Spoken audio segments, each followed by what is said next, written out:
warahmatullahi wabarakatuh. Oke, kami ingin mempresentasikan hasil diskusi dari kelompok 4 forecasting, yaitu terdiri dari anggota 1 Anung Priantomo, 2 Miftahul Nizar, 3 saya sendiri Yusuf Malika, 4 Rizky Robani, 5 Khalifah, 6 Rizky Amalia. Selanjutnya, sebelum masuk ke dalam materi pengalaman, baiknya kita memahami apa itu data mining. Data mining itu ilustrasi pola yang menarik dari data dalam jumlah besar. Suatu pola dikatakan menarik apabila pola tersebut tidak spesial, implisit, tidak diketahui sebelumnya, dan berguna. Pola yang disajikan haruslah mudah dipahami, berlaku untuk data yang akan diprediksi dengan derajat kepastian tertentu, berguna, dan baru. Oke, di sini dalam data mining memiliki 3 pakar, yaitu menurut pakar Turban dan kawan-kawan pada tahun 2005 dan JW dan Pramudiono tahun 2006. Untuk Turban sendiri, data mining merupakan proses yang menggunakan teknik statistik atau matematika kecerdasan buatan dan machine learning untuk mengekstraksi dan mengidentifikasi informasi yang bermanfaat dan pengetahuan yang terkait berbagai database besar. Untuk pakar Giawei, data mining merupakan pemilihan atau menambah pengetahuan dari jumlah data yang banyak. Untuk pakar Pramudiono, tahun 2006 mengemukakan bahwa pengertian data mining adalah rangkaian proses untuk menggali nilai tambah dari suatu kumpulan data berupa pengetahuan yang selama ini tidak diketahui secara manual. Selanjutnya, dalam data mining memiliki metode 6 metode, yaitu 6 salah satunya adalah klasifikasi, clustering, asosiasi, regresi, sequence analysis, dan forecasting. Kebetulan di sini kami menggunakan maaf, itu mic-nya siapa ya? Menggunakan metode forecasting, yaitu salah satu metode data mining yang digunakan untuk meramalkan atau memperkirakan atau bisa jadi memprediksi mengenai suatu masalah yang belum terjadi. Selanjutnya, forecasting adalah prediksi apa yang akan terjadi di masa depan, memprediksi berapa banyak produk yang akan dijual di masa depan. Penggunaan ramalan juga terlihat pada saat pengambilan keputusan atau menetapkan berbagai keputusan. Keputusan yang baik adalah keputusan yang didasarkan atas pertimbangan apa yang akan terjadi pada waktu keputusan itu dilaksanakan. Selanjutnya, forecasting adalah metode data mining yang sangat penting. Contoh digunakan untuk membantu mencari suatu penyelesaian atau permasalahan sebagai berikut. Ada 2 contoh, yaitu antaranya seperti apa jadinya nilai saham dari Microsoft Corporation pada Nasdaq disimbolkan pada MSFT pada keesokan hari.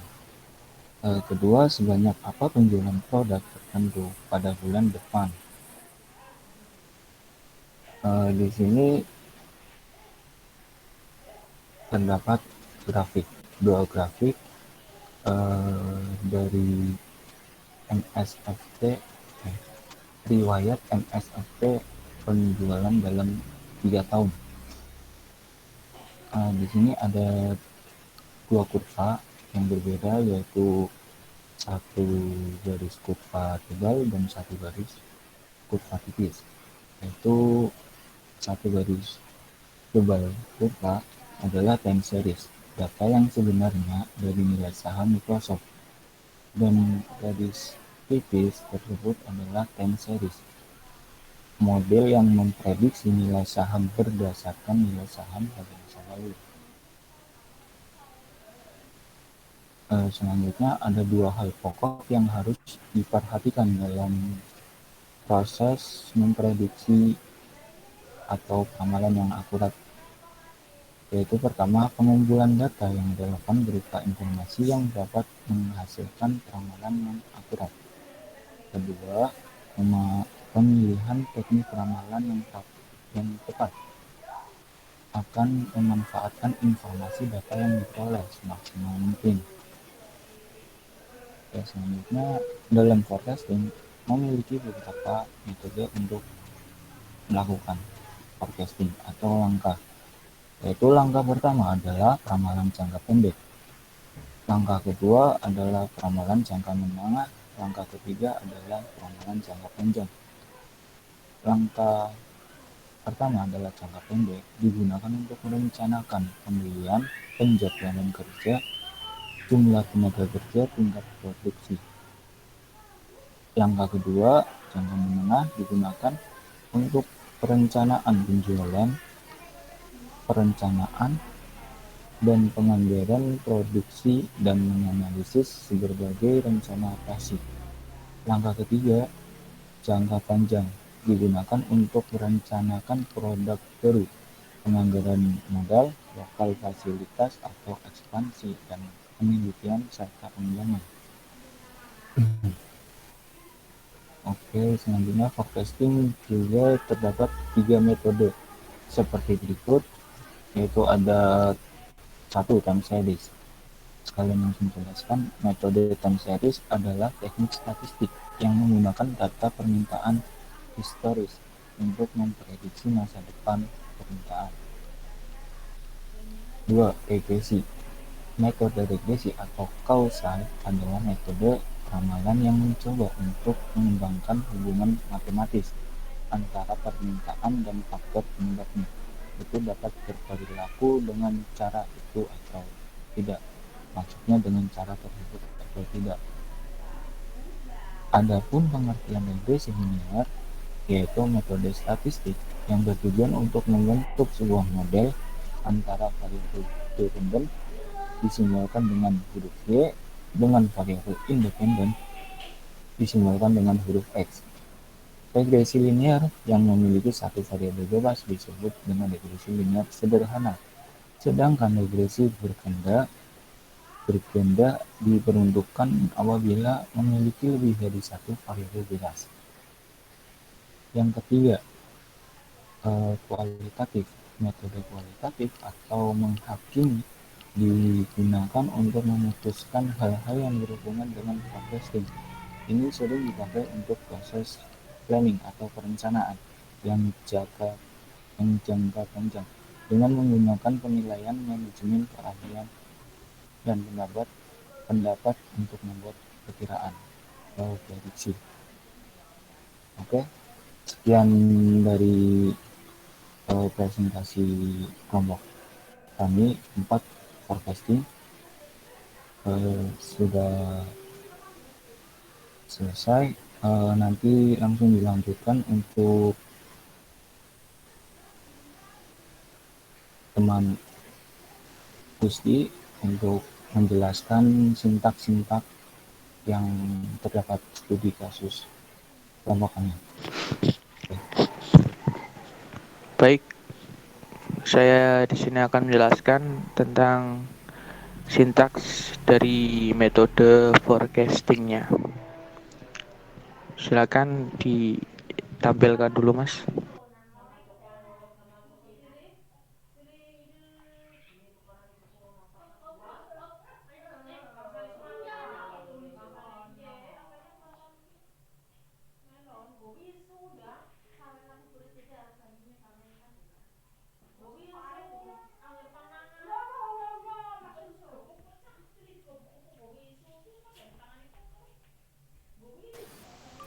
Oh iya, maaf.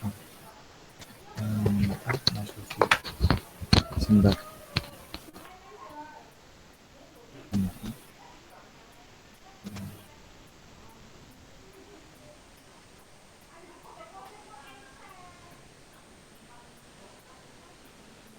Udah kelihatan Mas Susi. Baik ya, Kalau sudah kelihatan. oh, iya, siap. Jadi di metode forecasting ini ada multi-path linear regression. Jadi contoh kasusnya itu adalah Joko ingin mencari rumah, yaitu dengan kriteria kamar tidurnya ada 3, kamar mandinya 2, dan luas rumahnya itu sekitar 108.800 hektar.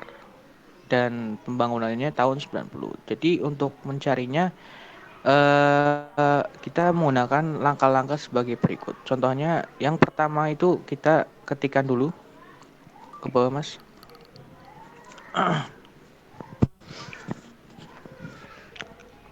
Ya, kita ketikkan dulu, kita import dulu, yaitu import pandas, import matplotlib, plotlit, asplit, kita import lagi numpy.as. Untuk selanjutnya kita import from scalar linear model, lalu import linear regression, dan yang terakhir kita import scalar model selection untuk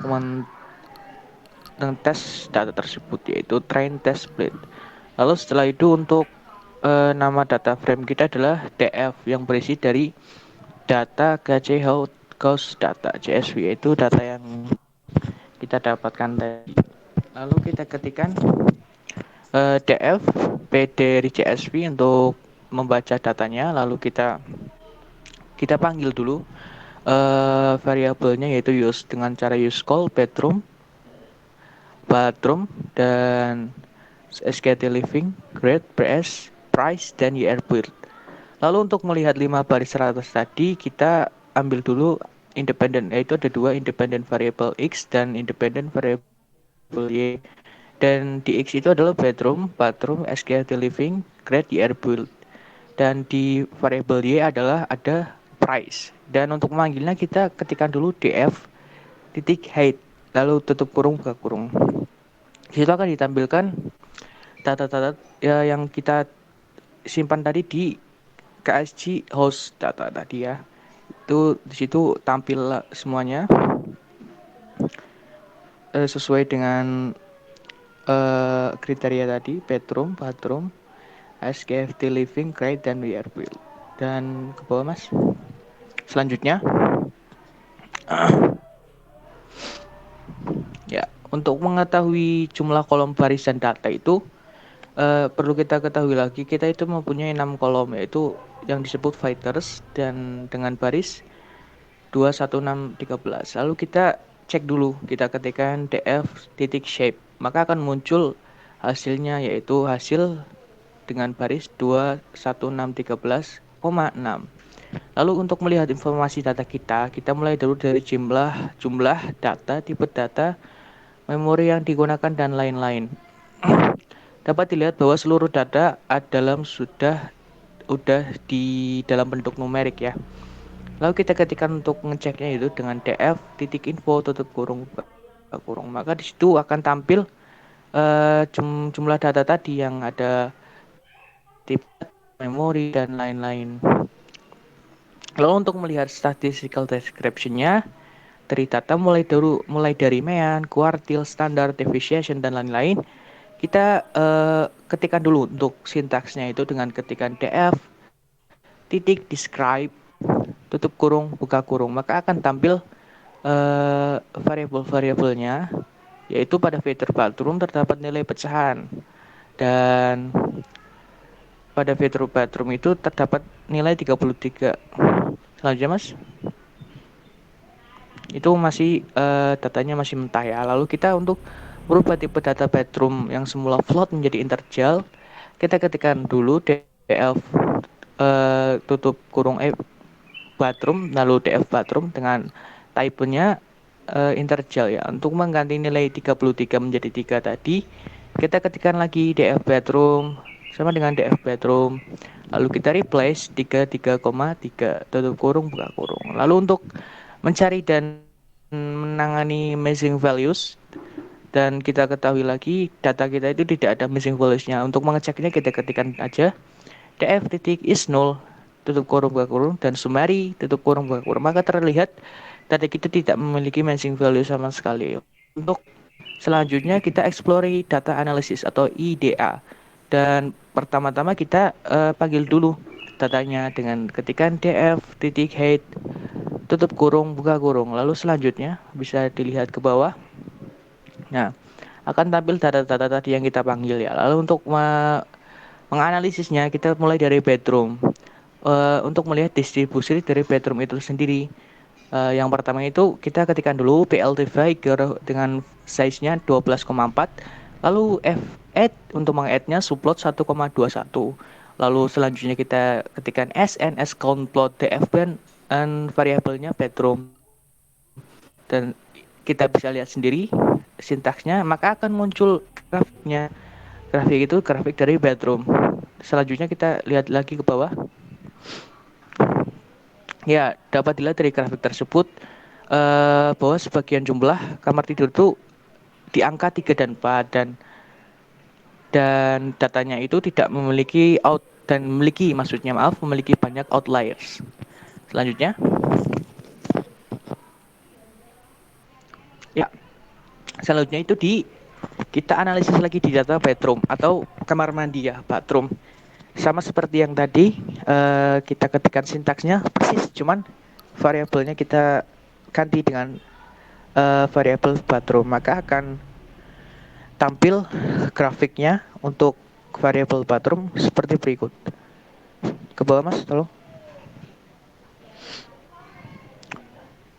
Ya, di variabel bathroom atau kamar mandi itu kejauhan Mas, kejauhan. Ke atas lagi dikit. Ya, di variabel bathroom itu banyak berada di angka 1 dan 2. Dan yang menarik di sini adalah di rumah ini tidak ada kamar mandi atau jumlahnya yaitu 0. Maka nilainya itu outlier sendiri, lumayan banyak lah. Selanjutnya untuk menghitung SKFT living atau luas rumah ya. Di sini sintaknya masih sama. Kita ketikkan seperti PLT figure dengan size-nya 12,4. Lalu kita yang beda hanya di variabelnya, yaitu kita ketikkan SKFT living, lalu kita plot ke KDE seperti sama yang seperti tadi. Persis, cuman kita ubah saja variabelnya. Lalu akan muncul grafiknya, yaitu grafik dari variabel SKFD living atau luas rumahnya. Ke bawah lagi Mas, coba. Ya, di variabel selanjutnya yaitu untuk menganalisis grade-nya, yaitu melihat distribusi grade-nya. Sama seperti tadi, tidak ada yang jauh, hanya kita mengubah variabelnya seperti kita addkan subplot 1,21, kita panggil lagi SS plot dengan ketikan variable grade, maka dari kita menuliskan sintaks tadi kita akan dapat grafiknya untuk di variable grade. Coba Mas ke bawah untuk melihatnya.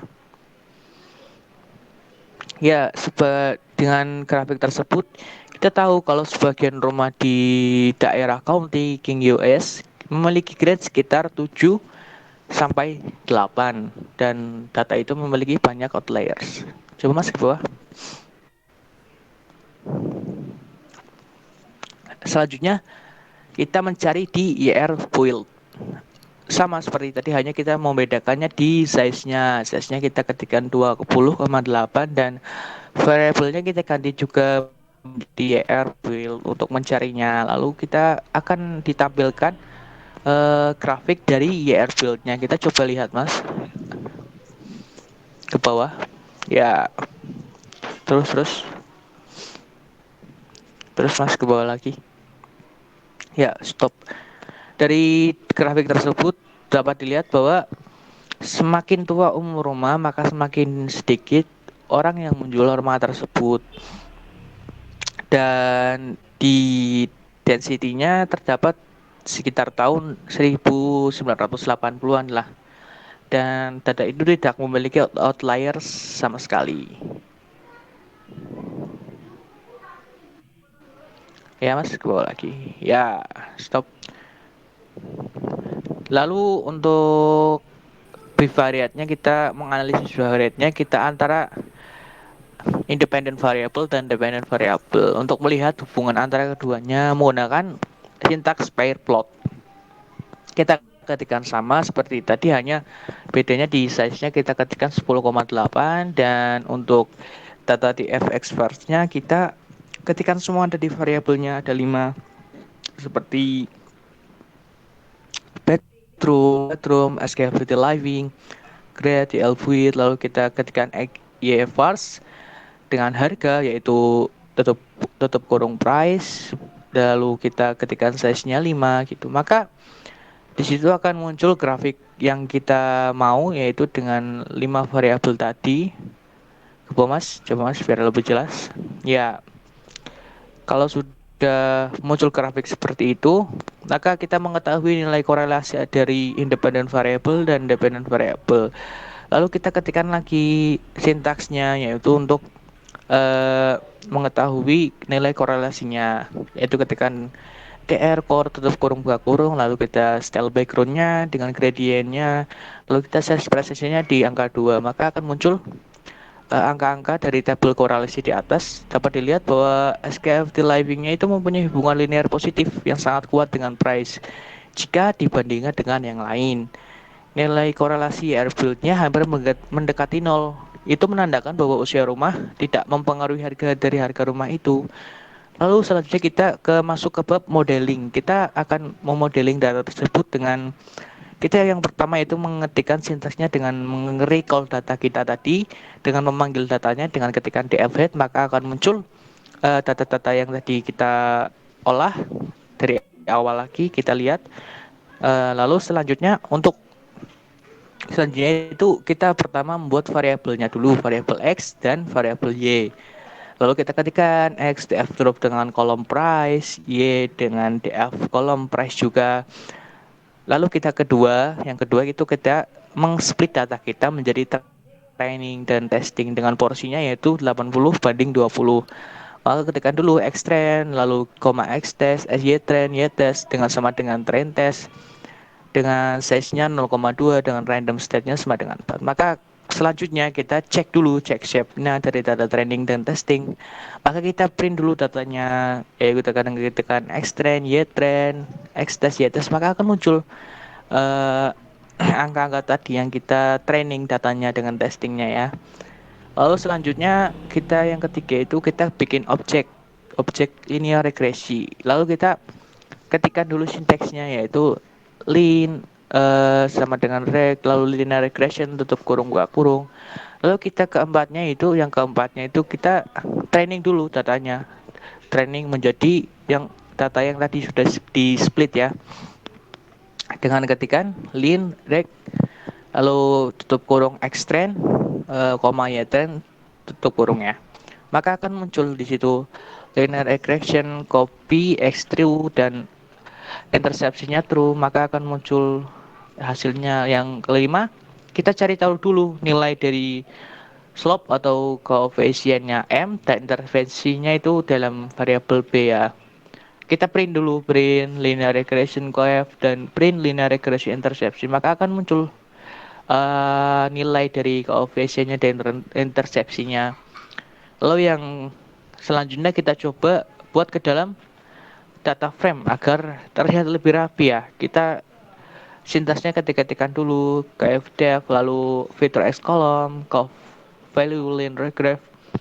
Maka lalu kita panggil dulu untuk membuat, lalu kita ketikkan pd data frame dengan fitur dengan variabel features dan value. Maka akan muncul di situ. Nah, dari nilai M dan B di atas, kalau dimasukkan menjadi rumus, maka akan muncul rumusnya sebagai berikut ya. Lalu selanjutnya,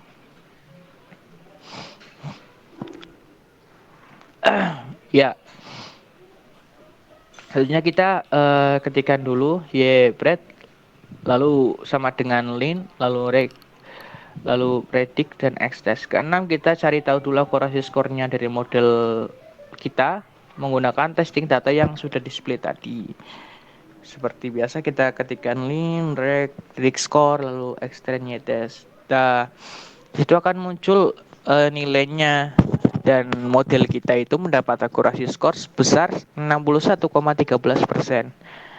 Lalu kita masuk ke bab prediksi, yaitu memprediksi harga rumah sesuai permintaan Joko. Sebagai kriterianya kita tahu tadi yang sudah dibaca di atas.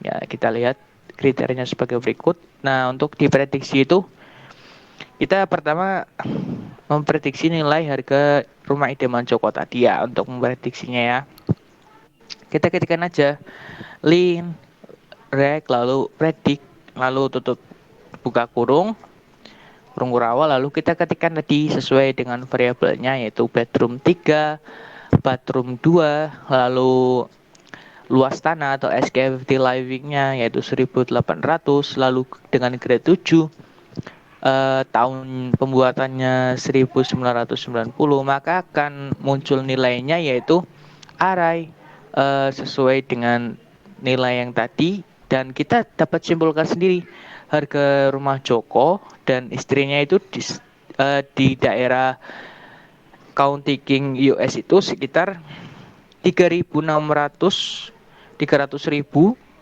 361.351 US dollar. Nah, sesuai dengan eh, sesuai dengan kriteria yang sudah kita buat, kriteria Joko yang diinginkan tadi ya. Maka kita akan mendapat nilainya atau harga rumah Joko tadi. Sekian presentasi dari saya, Gusti Robani. Maaf kalau banyak kurang kata, maaf banyak kalau salah kata, saya mohon maaf. Assalamualaikum warahmatullahi wabarakatuh.